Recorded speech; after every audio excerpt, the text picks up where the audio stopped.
So you're thinking about getting into home distillation and wondering if it's right for you? I've got 4 reasons that it's absolutely awesome and 2 things you should probably consider pretty well before you get started. Let's do it. Hey, I'm Jesse. Welcome to Still It. This channel's all about chasing the craft and making it legitimate. If it's your first time here and you're into distillation, or you're thinking about getting into it, consider subscribing. This might just be the channel for you. I've got a ton of really cool content planned and I'll be uploading a video every week. The idea is to make this channel pretty user-driven, so if you've got any suggestions on videos or topics you want to hear about, leave a comment down below. Trust me, I'm going to read them.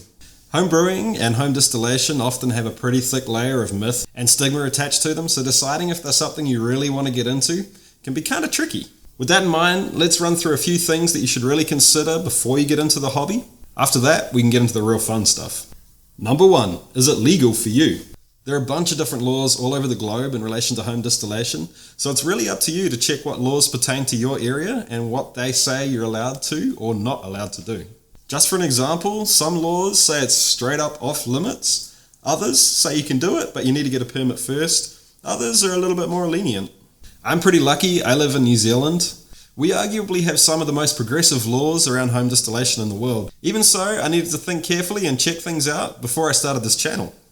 Number 2, are you happy to put in the research? There are a few things in this hobby that can be kind of dangerous. If you're not willing to put in your due diligence, this may not be the hobby for you. You're really going to want to double check all of the things you know and all of the knowledge you acquire as well.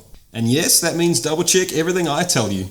I'm new to this, I don't know it all. I don't know a quarter of it. There's no one that knows it all. Luckily, there's a couple of really cool communities around with extremely knowledgeable members. I'll drop some links down below if you want to check them out. The next video is going to be an overview of all the safety practices involved in home distillation, so you probably want to keep an eye out. So you're cool with all of that? I haven't scared you off yet? Sweet. Now it's time to get into the fun stuff. Number 1, save money. Home distillation really can be pretty cheap, especially if you go out of your way to find cheap ingredients. Even better, grow your own. Just remember to factor in the build and setup costs. In saying that, you can make it back pretty quick depending on your build and the sort of spirits you want to produce. Just remember that you're only really saving money on things you would have bought anyway.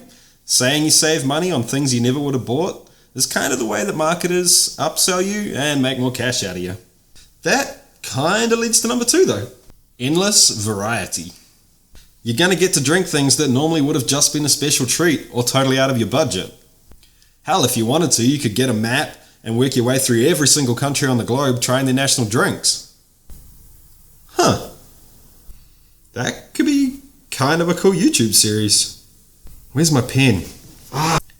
Number 3, geek factor. I'm pretty sure everyone's got an inner geek. And I'm not talking about some silly stereotype. I'm talking about that part of you that gets super excited to really get stuck into something and constantly learn something new. Distilling is going to give that to you.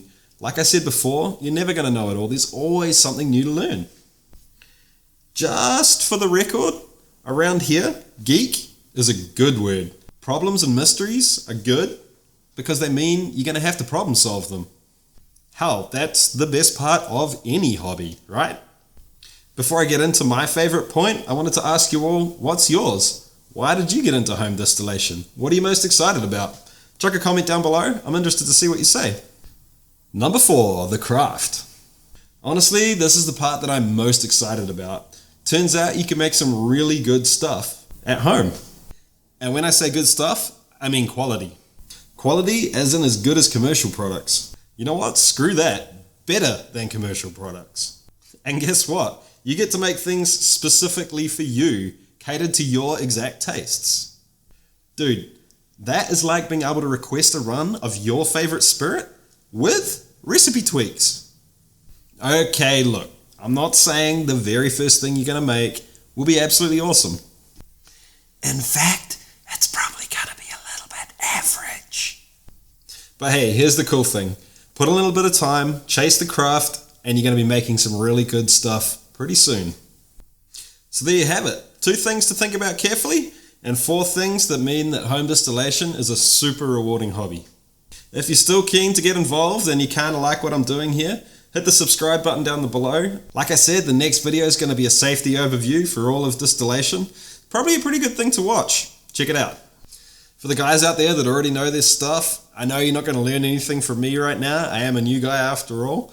But don't worry, I've got some really cool stuff planned for you too. It involves some pretty geeky stuff with lab testing and things like that, so you're probably going to want to check that out. Alright, thanks guys. See ya!